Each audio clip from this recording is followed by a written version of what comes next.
Good morning, everybody. So it's 6 a.m.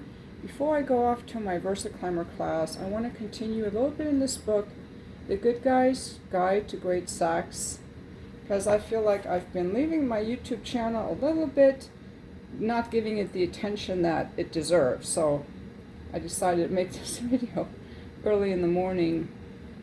We talked in the previous chapters, which are all in the playlist, about the anatomy and the physical parts of sex, and this chapter is about the emotional parts of sex. Sex, especially for women, involves being vulnerable. She can't be vulnerable with someone she doesn't love and trust. So here they have some ideas. Developing some common hobbies. Some things that you both enjoy doing together. I think that's a great idea myself, because doing things together builds closeness and connection, especially if you both enjoy it. It can be something as simple as cooking. Even, here's an idea I had, like just throwing a ball back and forth. Just doing things that are like childlike and fun, or could be a common sport you enjoy or an outdoor activity. Because participating in each other's hobbies can change the dynamic of your relationship. Try something that your wife likes that you may have never tried, or she can try something that you like that she's never tried. Because if your relationship is only about family logistics, then you not only lack the strength, you may also find problems magnified because you feel so disconnected. The other suggestion they have is respecting bedtime. And it's going to be harder to connect sexually if you're not in bed at the same time. And I know many people like to sleep separately because one person snores or they have different bedtimes, but just keep in mind that baby boomer couples used to all go to bed at the same time right after the 10 o'clock news. So it's something that we've gotten into the habit because we have our phones and cable, that we have stayed up longer, and that's not necessarily good for your relationship. So the idea is to count backward 8 hours from the one who has to get up earliest. That's when you should be getting to sleep. Now count backward another 45 minutes. That's when the bedtime routine should start. Sharing a cup of tea together. Having a shower together. Brushing your teeth. Climbing into bed. And reading a book for a few minutes. If the kids wake you up at 6:15 a.m., then you need to be asleep by 10:15 p.m. That means you start your bedtime routine by 9:30 p.m. I know what you're saying. Yes, you'll miss out on some video game times, and you may have time for only one Netflix episode, but trust us, it's worth it. And the question I really have is, like, if you thinking, oh my God, I do not want to have tea with my spouse or shower together or read a book together, why are you with that person? You might find that you enjoy this person more than you thought. Especially reading a book together is kind of fun. When I was married, my ex-husband, I would sometimes do that. We would find a book that we enjoyed, and he liked listening to me talk, and he liked my voice, so he liked it like when I read the book, and then we would like discuss the book, or we would find certain books that we could discuss, and that can be really fun. Okay, the next idea they have is going deeper. And I think this one is super important because sex is not only physical, it's emotional too. And to stay emotionally connected, we have to talk more than just the surface level logistics.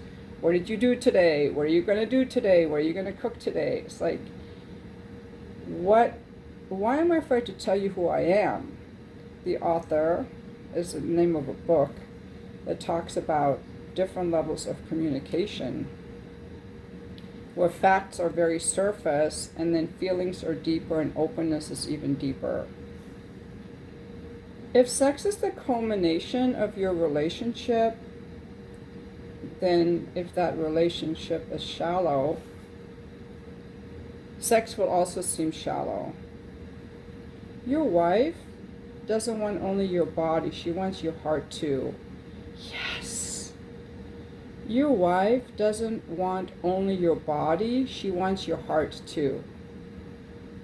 Yes. That's really beautiful. That's really, really beautiful.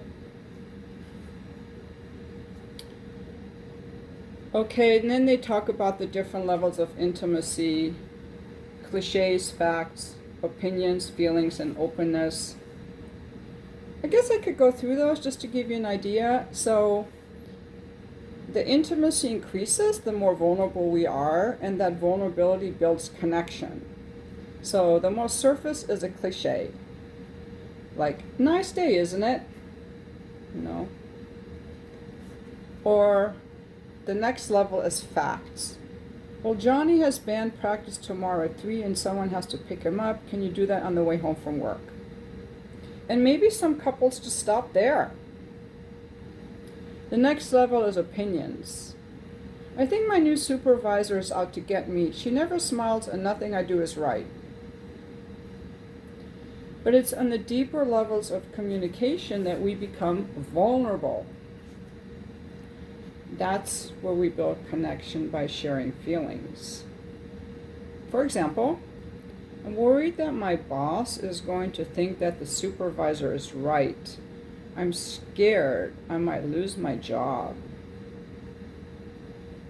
Or we dig deep to be completely open. For example, I want to feel like I'm making a difference, but lately it seems like no one even notices my contributions. What if God is disappointed in me too? So imagine a marriage where the couple talks a lot and is on the level of facts, cliches, facts, maybe opinions. It won't help them know each other better. Sharing opinions can marginally help, but they're safe because you're sharing only your thoughts. It's feelings that reveal what's really going on inside of us, our needs, our wants, and our dreams.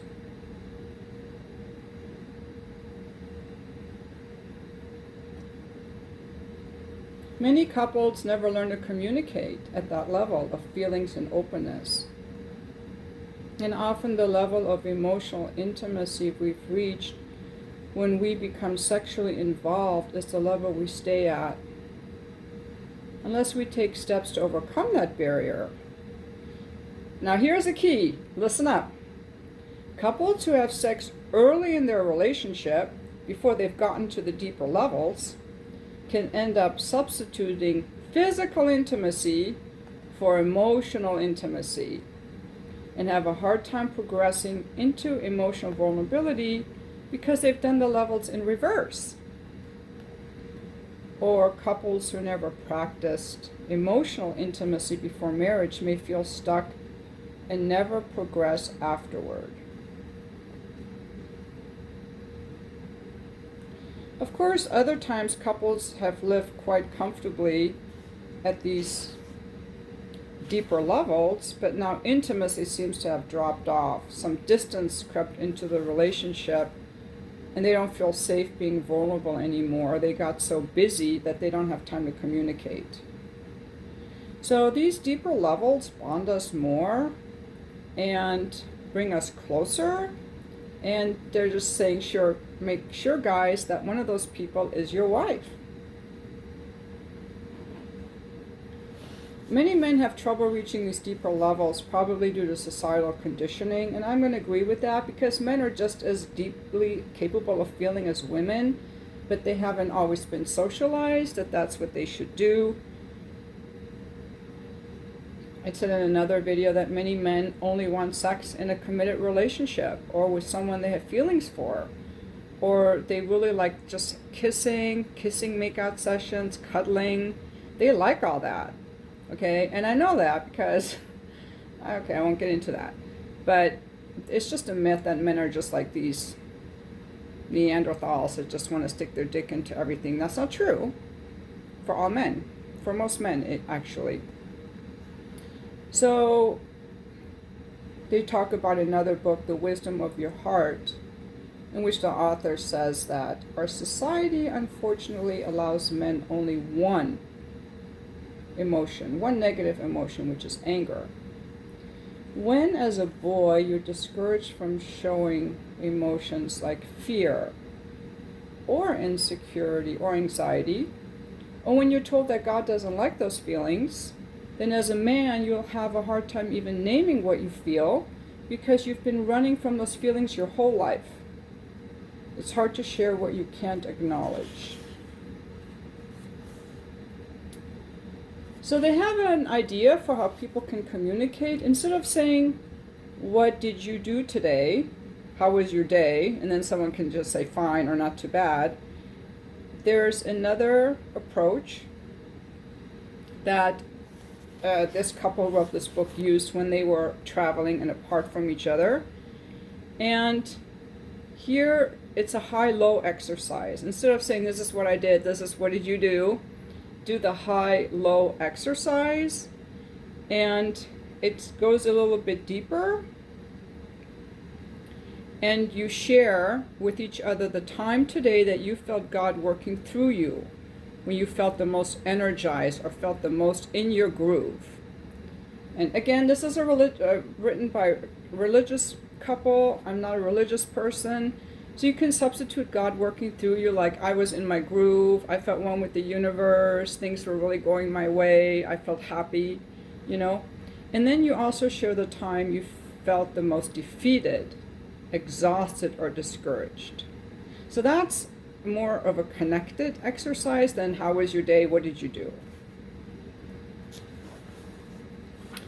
We're going to stop there because I have to get to the gym, and there's more in the emotional connection, which is super, super important, because if you don't understand some of this emotional connection, then you're really just like billiard balls, you know, on a pool table. Billiard balls, they don't have any feelings, they just move around their objects on the pool table.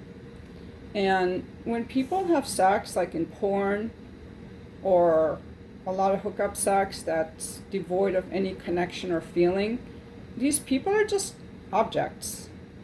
They might as well be billiard balls. Or, you know.